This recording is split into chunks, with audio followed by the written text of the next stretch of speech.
തിരുവനന്തപുരത്ത് പാലോട് മരിച്ച നവവധു ഇന്ദുജയുടെയും ഭർത്താവിന്റെയും സുഹൃത്തിന്റെയും ഇന്ത്യയുടെ ഭർത്താവിന്റെയും സുഹൃത്തിന്റെയും അറസ്റ്റുടൻ രണ്ടുപേർക്കുമെതിരെ കേസെടുത്തു.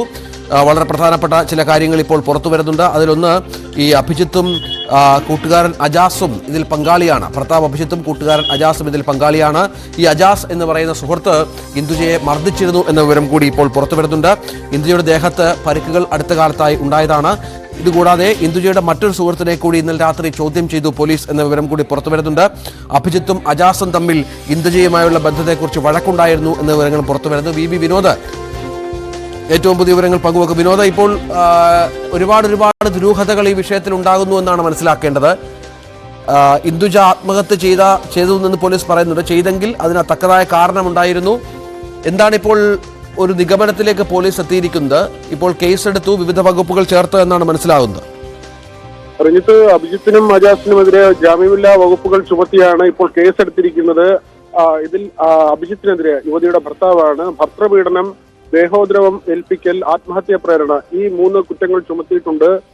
അജാസിനെതിരെ പട്ടികജാതി അതിക്രമം, അതോടൊപ്പം തന്നെ ദേഹോദ്രവം, ആത്മഹത്യാ പ്രേരണ, ഈ വകുപ്പുകളാണ് ചുമത്തിയിട്ടുള്ളത്. രണ്ടുപേരും പോലീസ് കസ്റ്റഡിയിലുണ്ട്. അല്പസമയത്തിനുള്ളിൽ അറസ്റ്റ് രേഖപ്പെടുത്തും. കഴിഞ്ഞ ദിവസം തന്നെ പെൺകുട്ടിയുടെ ബന്ധുക്കൾ, പിതാവടക്കമുള്ളവർ ഇത് കൊലപാതകമാണ് എന്ന ഒരു ആരോപണവുമായി രംഗത്ത് വന്നിരുന്നു. ഏതായിരുന്നാലും അത് ആത്മഹത്യ തന്നെ എന്ന ഒരു നിഗമനത്തിലേക്കാണ് പോലീസ് എത്തിയത്. എങ്കിൽ തന്നെയും ചില നിർണായക വിവരങ്ങൾ ഈ കേസുമായി ബന്ധപ്പെട്ട് ഇതുവരെയുള്ള അന്വേഷണത്തിന്റെ ഭാഗമായി പുറത്തു വന്നിട്ടുണ്ട്. അതായത് അഭിജിത്തും അജാസും സ്കൂൾ തലം മുതൽ ഒരുമിച്ച് പഠിക്കുന്നവരാണ്, സുഹൃത്തുക്കളാണ്. നേരത്തെ ഇന്ദുജയുമായി അജാസിന് പരിചയമുണ്ടായിരുന്നു. അഭിജിത്തുമായി പരിചയത്തിലാകും മുൻപ് അജാസുമായി പരിചയം ഉണ്ടായിരുന്നു. അതിനുശേഷമാണ് അഭിജിത്തിനെ പരിചയപ്പെടുന്നത്. ഈ അഭിജിത്തിനോട് ഇന്ദുജയെ വിവാഹം കഴിക്കാൻ പറയുന്നത് അജാസാണ്.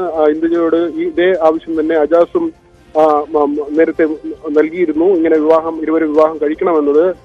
അതിനുശേഷം നേരത്തെ ഉള്ള ബന്ധത്തെ ചൊല്ലിയുള്ള ചില തർക്കങ്ങൾ ഉണ്ടായിരുന്നു. ഇവർ ഒരുമിച്ച് ഒരു കാറിൽ യാത്ര ചെയ്യുമ്പോഴാണ് അജാസ് ഈ യുവതിയെ മർദ്ദിച്ചത് എന്ന മൊഴി ഇപ്പോൾ പോലീസിന് ലഭിച്ചിട്ടുണ്ട്. അതായത് ഭർത്താവിന്റെ മുന്നിൽ വെച്ച് തന്നെ അജാസ് ഈ പെൺകുട്ടിയെ മർദ്ദിക്കുന്ന നിലയിലേക്ക് കാര്യങ്ങൾ എത്തി.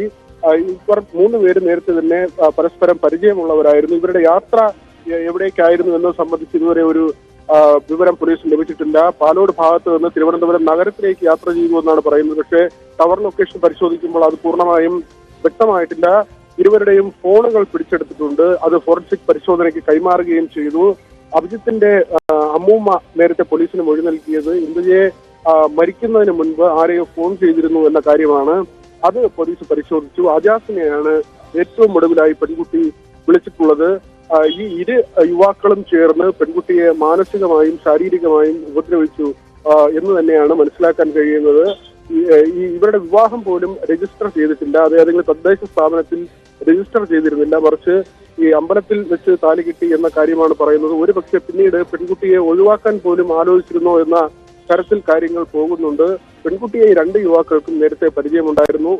ഒരാൾ ഇവരുടെ വിവാഹത്തിന് വേണ്ടി പ്രേരിപ്പിക്കുകയും ചെയ്തു. ആ യുവാവുമായിട്ടാണ് ആദ്യം പെൺകുട്ടിക്ക് പരിചയമുണ്ടായിരുന്നത്. ഏതായിരുന്നാലും ഇത് സംബന്ധിച്ചുള്ള കൂടുതൽ വിവരങ്ങൾ അന്വേഷണം പൂർത്തിയാകുന്നതോടെ പുറത്തുവരും. രഞ്ജിത്ത്, ഏതായാലും ദുരൂഹതകൾ തുടരുകയാണ്.